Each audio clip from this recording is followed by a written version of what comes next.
আমতলী থানার অন্তর্গত পাণ্ডবপুর এলাকায় দীর্ঘদিনের অভিযোগের পর অবশেষে ধরা পড়ল এক মদ ব্যবসায়ী।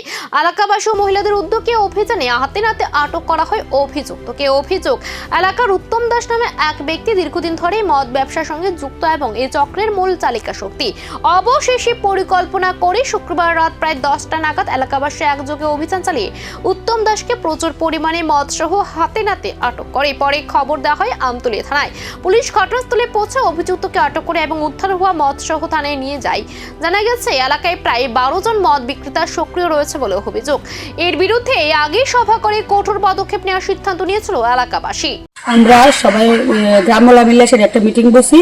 মিটিং এর ভিতরে কথা হয়েছে আমরা পাণ্ডবপুরের মধ্যে 12 জন মদ বেছে 12 জন আমরা যদি তারারে পাই তারা নিষেধ করা হয়েছে প্রথমে গিয়ে সেটা যে তারা মদ না বেছে, যদি আমরা পাই তারারে 10,000 টাকা জরিমানা এবং মাথা নেড়া করা হইব। কিন্তু গত রাত্রে আমরা খবর পাচ্ছি উত্তম মদ বেছে উত্তম দাস। পাণ্ডবপুরে জনতার ঐক্যের জোরে অবৈধ মদের বিরুদ্ধে বড় বার্তা। এবার নজর পুলিশের কড়া পদক্ষেপে, যাতে চিরতরে বন্ধ হয় এই বেআইনি কারবার।